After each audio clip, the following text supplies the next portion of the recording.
নমস্কার বন্ধুরা, আমাদের ইউটিউব চ্যানেলে তোমাদের সকলকে জানাই স্বাগতম। পশ্চিমবঙ্গ মধ্যশিক্ষা পর্ষদের তরফ থেকে অষ্টম শ্রেণীর যে মডেল অ্যাক্টিভিটি টাস্কগুলো দেওয়া হয়েছে জানুয়ারি 2022-এ, আজ তার ইংরেজির মডেল টাস্কগুলো করব। দেখো, প্রথমে এক দাগে কী আছে, read the passage given below and answer the question that follow. মানে নিচের অনুচ্ছেদটি পড়ো এবং নিচে যে অ্যাক্টিভিটিগুলো দেওয়া আছে অ্যাক্টিভিটি 1-এ টিক দ্য কারেক্ট অ্যান্সার, তারপর অ্যাক্টিভিটি 2-তে যে ম্যাচ কলম, মানে এগুলো তোমাদের করতে হবে। বিতে আছে ট্রু ফলস।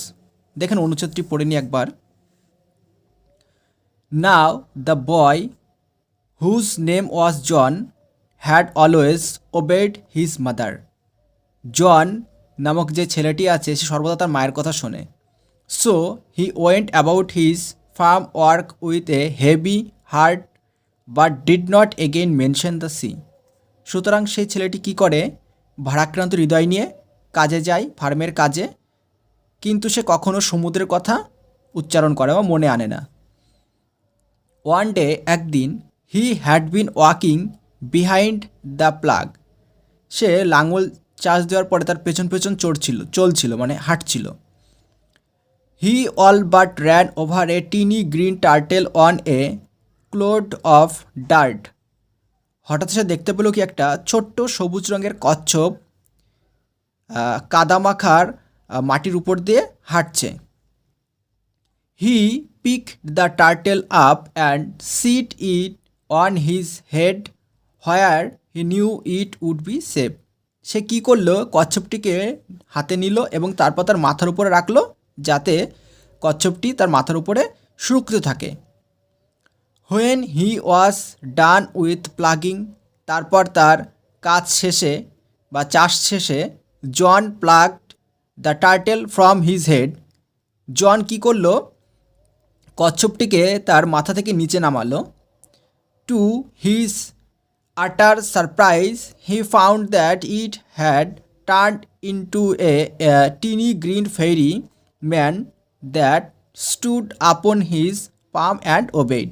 সে কী দেখলো যে ছোট্ট কচ্ছপটি একটা ছোট্ট পরীতে পরিণত হয়েছে, পরিমানুষ হয়েছে, এবং তারপর যেটি কী করলো, তার হাতে তালুর উপরে মাথা নিচু করে রইল। দেখো অ্যাক্টিভিটি 1-এ কী আছে, টিক দ্য কারেক্ট অ্যান্সার। নিচে যেই প্রশ্নগুলি তোমাদের দেওয়া হয়েছে সেটিতে ঠিক দিতে বলেছে বা ঠিক চিহ্ন দিতে বলেছে। জন ওয়াজ এঙ্গেজড ইন, জন যুক্ত ছিল কোন কাজে, domestic work, motor work, farm work কাজে যুক্ত ছিল, তো ফার্ম ওয়ার্ক ঠিক। আমি এখানে দেখো লিখে দিয়েছি এখানে আলাদা করে।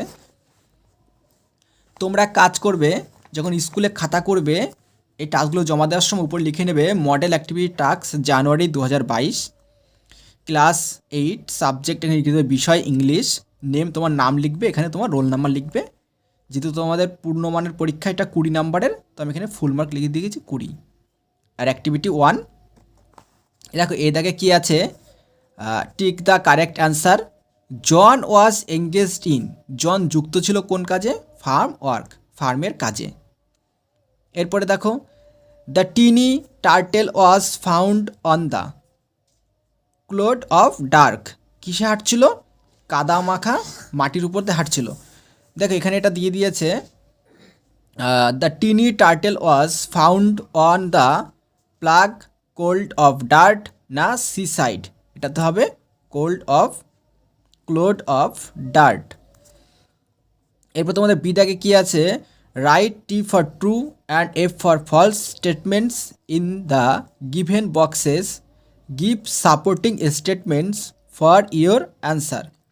এখানে বলেছে ট্রু ফলস লিখতে হবে, বাক্যগুলো পড়ে পড়ে কোনটা সত্যি তার পাশে টিক টি দিতে হবে, আর কোনটা মিথ্যা তার পাশে এফ দিতে হবে। John had never obeyed his mother, John কখনোই তার মায়ের কথা শুনতো না, এটা ফলস। এখানে আমি এফ লিখে দিয়েছি। এর সপেক্ষে দেখো এখানে সাপোর্টিং স্টেটমেন্টস দিতে হবে বা এর সপেক্ষে যুক্তি দিতে হবে। আমি এখানে লিখে দিয়েছি John had never obeyed his mother, এটা ফলস। কেন, John had always obeyed his mother, John সর্বদা তার মায়ের কথা শুনতো। তোমাদের এখানে অনুচ্ছেদে এখানে লেখা আছে এই যে John had always obeyed his mother, John সর্বদা তার মায়ের কথা শুনতো। এরপরে কি আছে 2 দাগে, the little turtle that John found was green in colour, যে ছোট্ট কচ্ছপটি ছিল সেটি ছিল সবুজ রঙের। এটা সত্য না মিথ্যা? এটা ছিল সত্য। এর সাপোর্টিং স্টেটমেন্ট আমি লিখে দিয়েছি। দেখো আগে তোমাদের দেখিয়ে দিই এখানে কোথায় আছে বাক্যটি। এই যে গ্রিন টার্টেল, সবুজ কচ্ছপ। দেখো এখানে আমি লিখেছি the little turtle that John found was green in colour. এটা ট্রু। কেন true? He all but ran over a tiny green turtle on a clod of dirt. দেখো এর সাপেক্ষে এখানে যদি তোমরা যদি এই প্রশ্ন দেখে লিখতে চাও তাহলে এই বাক্যটি তোমরা লিখে নিও, he all but ran over a tiny green turtle on a clod of dirt. এরপরে দেখো কি আছে 3 দাগে আছে the little turtle converted into a beautiful mermaid. এই ছোট্ট টার্টেল মানে কচ্ছপটি পরিণত হয়েছিল একটা মারমেড, জলকন্যায়। এটা কি সত্য? না সত্য না, এটা ফলস। তো এখানে ফলস লিখে দিয়েছি আমি। এর সাপোর্টিং স্টেটমেন্টস মানে সাপেক্ষে যে যুক্তিটা আছে বাক্যটা সেটা কি, এই যেখানে দেখো আমি লিখেছি the little turtle converted into a beautiful mermaid. এটা ফলস। কেন false? It had turn into a tiny green fairy man. এটা পরিণত হয়েছিল একটা ছোট্ট পরিমানবে। বাক্যটি কোথায় আছে দেখে নাও, তোমাদের এই প্রশ্নে আছে। এই যে এ টিনি গ্রিন ফেরি ম্যান, একটা ছোট্ট পরিমানবে পরিণত হয়েছিল। এরপরে নেক্সট দেখো কি আছে এখানে 2 দাগে আছে ম্যাচ অ্যাক্টিভিটি 2, 2 দাগে আছে match the following words with their antonyms. Countable nouns, uncountable nouns. Tiny, টিনির উল্টো কি হবে? টিনি মানে ক্ষুদ্র, হিউজ মানে অনেক বড়। এখানে আমি দাগ দিয়ে দেখিয়ে দিয়েছি টিনি, হিউজ। তারপরে যে সেফ মানে সুরক্ষিত, আনসেফ মানে অসুরক্ষিত। ওবে মানে মান্য করা, আর ডিসওবে অমান্য করা। Heavy, light. তোমরা কিন্তু যখন পরীক্ষার খাতাটি স্কুলে জমা দেবে তখন কিন্তু এইভাবে করবে না, আমি ঠিক যেভাবে করেছি সেভাবে করবে। দেখো এই যে আমি করে দিয়েছি খাতাতে, এইভাবে করে করবে। এখানে লিখে নেবে activity 2, countable nouns, uncountable nouns. দেখো কি আছে, টিনি আছে কি, টিনির সাপেক্ষে কী হবে? সোজাসুজি করে এখানে লিখে দেবে huge. Safe, unsafe. Obey, disobey. Heavy, light. বোঝা গেল? এরপরে দেখো কি আছে অ্যাক্টিভিটি 3তে কি আছে, write a paragraph in about 80 words on protection of wildlife. You may use the following points.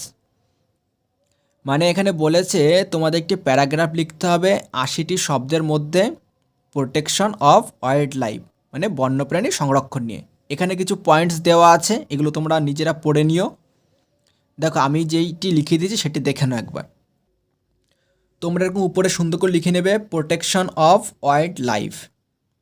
Wild life place an important part of nature. The wild life refers to the animals, birds, reptiles, insects, etc. living in the forest. With such creators, the ecosystem is created on this earth. The wildlife has equally importance like human beings. So it is our duty to save and protect it. But unfortunately, the wildlife on this earth is always in danger as the human beings are destroying it regularly only to fulfill the personal needs. So, for man's greed and selfishness, the number of wildlife is decreasing day by day. The forests are being destroyed continuously throughout the world. For this cause of deforestation, the space for accommodation of wildlife is rapidly bringing down. There is an urgent need for the protection of wild animals. First, the people should realize but the importance of wildlife and try to protect it to save the ecosystem. তো এই ছিল তোমাদের class 8-এর model activity টাস্কগুলির উত্তর। পরবর্তী model activity টাস্কের উত্তরগুলি পাওয়ার জন্য আমাদের এই চ্যানেলটি সাবস্ক্রাইব করে রাখো এবং পাশে থাকা বেল আইকনটি প্রেস করো, এবং অন্যান্য ক্লাসের মডেল অ্যাক্টিভিটি টাস্কগুলি পাওয়ার জন্য আমাদের চ্যানেলটি সাবস্ক্রাইব করে পাশে থাকা বেল আইকনটি অবশ্যই প্রেস করে রাখো এবং ভিডিওটি অবশ্যই বন্ধুদের কাছে শেয়ার করো। ধন্যবাদ।